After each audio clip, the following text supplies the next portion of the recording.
Hi everybody, DUGROZ here with DUGROZ Reports. I'm at the Sapphire Lounge in New York, LaGuardia Airport, and all I've got is the built-in webcam on my laptop, so I'm holding it with one hand while walking around. Thought I'd just give a few preliminary comments here.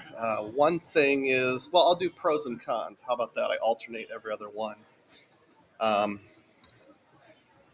Pro is it's very clean and plenty of soft drinks. So if you want coffee, pop, those kind of things, there's lots of options. Some coffee stations in the background here, tea, hot water, that kind of stuff. And behind me, I'm pretty sure this is the area where you can reserve like a private lounge, kind of like a minute suite.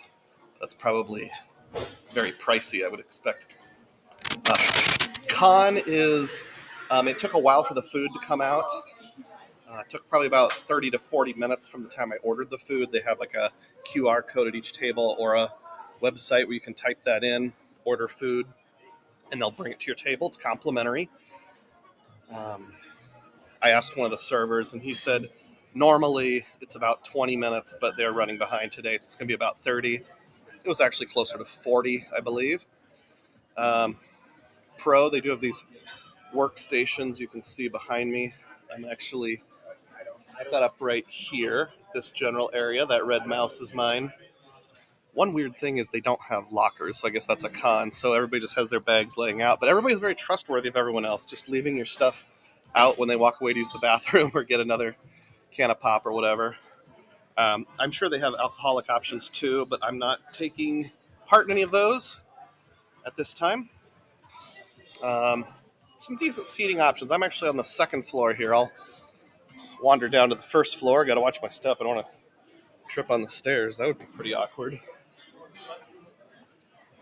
I don't know what the audio quality is here because I only have a built-in microphone. Sorry. But yeah, seating is good, so that's a pro. Here's some just normal tables behind me. And one of the cons is that the food was kind of cold by the time it came out. I had the fish and a burger. Burger was okay, not great, not terrible, just somewhere in the middle. The fish was kind of dry and cold. I think if it had been fresh, it would have been really good, but it was not fresh. There is a bar in the middle here where you can sit and get drinks if you want. Behind me, that's kind of the centerpiece. There's another coffee station on the first floor. And then another con would be the temperature. It's too hot in here. I think it's because it's middle of April. They haven't turned on the air conditioning yet. Kind of that time of year where there's no heat, but we also haven't turned on the air conditioning, and the air is just very stale. I actually first sat down at a computer table and it was directly under a light, and it was really hot. So I moved over one, and it was still hot, but less hot. So normally I'd be wearing my patented collar shirt, but just going with my T-shirt for now. There are some grab-and-go items like these grilled cheese sandwiches here. They look pretty good. Some pesto. That's some sort of Korean chicken, which was okay. I started out thinking this all there was. I was like, oh man, this is disappointing. Then I realized you can order straight up full entrees. Here's some cookies and pastries.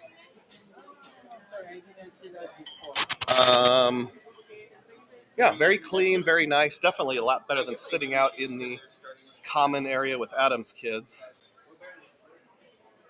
Now there's a little side room here with conference tables if you have a larger group. It's behind me there. It's kind of a alcove there. I don't think they have any sleeping seats.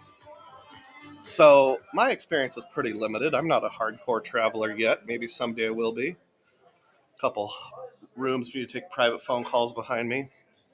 Some booths along the wall. The best lounge I've ever been in is the Air France lounge in Paris. But A, that's for a business class ticket, and B, it's international. It's not domestic. So I'd say the best domestic lounge I've been in is the Capital One Lounge in Dallas. This is just one, like half notch below that.